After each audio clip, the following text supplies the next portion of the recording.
രാവിലോ പകലിലോ നമ്മൾ മരിക്കണ്ടേ? ഞാനിവിടെ സംസാരിച്ചു കൊണ്ടിരിക്കുമ്പോ ഈ ഖബർസ്ഥാനിലാണ് തൗഫീഖ എന്ന പേരുള്ള 24 വയസ്സുകാരിയെ കൊണ്ടുവന്ന് കിടത്തിയത്. ലൈവിലൂടെ കേരളത്തിലെ എത്രയോ ജനസാഗരങ്ങൾ കേട്ടിരുന്ന സ്ഥലമാ. എന്റെ പ്രിയമുള്ളവരെ, ഇന്ന് നെല്ലിക്കട്ട എന്ന് പറയുന്ന പ്രദേശം കേരളത്തിൽ സുപരിചിതമാ. കാരണം എന്താ?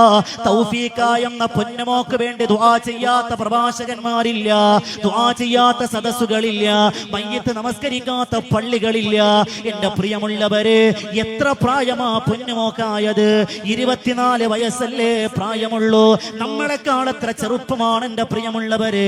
ജീവിതത്തിന്റെ കുടുംബ ജീവിതത്തിന്റെ സുഖാസുതനങ്ങളൊന്നും അനുഭവിക്കാ അള്ളാഹു തൗഫീഖ് കൊടുത്തിട്ടില്ല. എന്നാലും എന്നെ അത്ഭുതപ്പെടുത്തിയ കാര്യം എന്തെന്നറിയോ? പലപ്പോഴും കാസർഗോഡിന്റെയും കർണാടകയുടെ പ്രദേശത്ത് ഞാൻ പ്രഭാഷണത്തിന് വരുമ്പോ അൽഹംദുലില്ലാഹ് യാത്രാക്ഷീണം കാരണം വിശ്രമിക്കാൻ കടന്നു വരുന്ന താജുക്കാടെ വീട്ടിലാണല്ലോ. അവിടെ ഞാൻ കടന്നു വരുമ്പോ എന്നെ കണ്ട് അത്ഭുതപ്പെട്ടു പോയ, ഞാൻ വല്ലാതെ അത്ഭുതപ്പെട്ടു പോയ കാഴ്ച എന്തെന്നറിയോ? നെല്ലിക്കട്ടക്കാരെ ഞാൻ വെറുതെ പറയുന്നതല്ല, വല്ലാഹി വല്ലാഹി എന്നെ കണ്ടുകൊണ്ട് കണ്ട കാഴ്ച എന്തെന്നറിയോ? ഈ മുഹയ്യദ്ദീൻ ജുമാ മസ്ജിദിന്റെ പള്ളി മിനാരത്തിൽ നിന്ന് ഒരു അസർ ബാങ്ക് വിളിക്കുന്നത് ഞാൻ കേൾക്കുമ്പോ ഞാൻ ആ വീട്ടിലുണ്ട്. എന്റെ പ്രിയമുള്ളവരെ, ബാങ്ക് വിളിച്ചപ്പോ തൗഫീഖ എന്ന പൊന്നുമോളെ ഉളുവെടുക്കുകയാ. എന്നിട്ട് ആ പൊന്നുമോളെ മാതാവ് കടന്നു വന്നു, കട്ടിലിലേക്ക് കടന്നു വന്നു. ഉമ്മ കിബിലേക്ക് തിരിഞ്ഞിരുന്നു. മകൾ ഉമ്മാന്റെ മുതുകിൽ ചാരിയിരുന്നു കൊണ്ട് നിസ്കരിക്കുന്ന കാഴ്ചയാണ് ഞാൻ കണ്ടത്. ഒരു തലവേദന വന്നാൽ നമ്മുടെ നിസ്കാരമില്ല, ഒരു മുട്ടുവേദന വന്നാൽ നമുക്ക് നിസ്കാരമില്ല. എന്റെ പ്രിയമുള്ളവരെ, രോഗാതുരമായ അവസ്ഥയില് എന്റെ പ്രിയമുള്ള സഹോദരങ്ങള് മരണം ഇഞ്ചോടിഞ്ചടുത്തുകൊണ്ടിരിക്കുമ്പോ താജുക്കയടക്കം ആ പ്രിയപ്പെട്ട ഉമ്മയടക്കം സഹോദരങ്ങളടക്കം പൊട്ടിക്കരഞ്ഞപ്പോ 24 വയസ്സുള്ള പൊന്നുമോള് പറഞ്ഞ വാക്കെന്തെന്നറിയോ? നിങ്ങളെ കരയുന്നത് എന്തിനാ? അള്ളാഹു തന്ന രോഗമല്ലേ, അള്ളാഹു തന്ന രോഗമല്ലേ. ഇന്ന് ഞാൻ കാസർഗോഡ് റെയിൽവേ സ്റ്റേഷനിൽ നിന്ന് വീട്ടിലേക്ക് കടന്നു വരുമ്പോ വാഹനത്തിലിരുന്നപ്പോ താജുക്ക് അല്ലാഹുവേ സങ്കടത്തോടെ നൊമ്പരത്തോടെ എനിക്കൊരു വാർത്ത കാണിച്ചു തരികയാ. ഉസ്താദേ, മരണപ്പെടുമ്പോ നിങ്ങൾ വീട്ടിലുണ്ടായിരുന്നല്ലോ, അത് അൽഹംദുലില്ലാഹ് എനിക്ക് വലിയ ആശ്വാസമായിരുന്നു. പക്ഷെ എന്റെ മകനുണ്ടല്ലോ, ആ മകനുണ്ടല്ലോ, ആ മകൻ എനിക്കൊരു ഒരു നോട്ട്സ് കാണിച്ചു തരികയാണ്.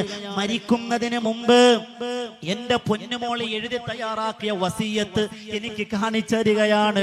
സുബ്ഹാനല്ലാഹ്, എന്തൊരു ഈമാനാണ് എന്റെ പ്രിയമുള്ളവരെ.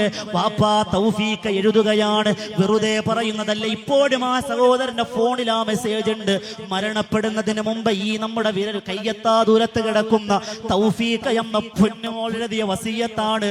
വാപ്പാ, ഞാൻ മരണപ്പെട്ടു പോയാ നിങ്ങൾ കരയല്ലേ, നിങ്ങൾ സങ്കടപ്പെടല്ലേ.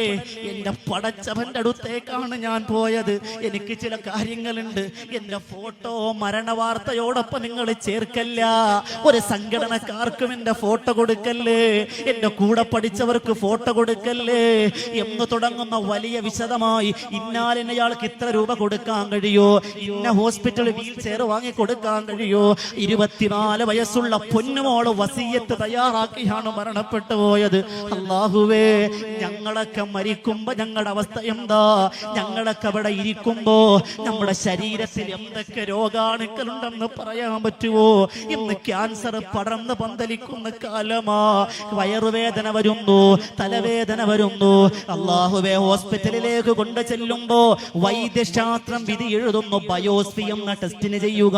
ബയോപ്സി എന്ന് പറയുന്ന ടെസ്റ്റ് റിസൾട്ട് പുറത്തു വരുമ്പോ ഇന്ന് ക്യാൻസർ പടർന്ന് പന്തലിക്കുകയാണ്. പ്രിയമുള്ളവരെ, കുറെ വർഷങ്ങൾക്ക് മുമ്പ് ക്യാൻസർ എന്ന് പറഞ്ഞാൽ നമുക്ക് അത്ഭുതമായിരുന്നു. ഇന്ന് തലവേദന പോലെ, പനി പോലെ വലിയ പടർന്ന് പന്തലിക്കുന്ന രോഗമാ.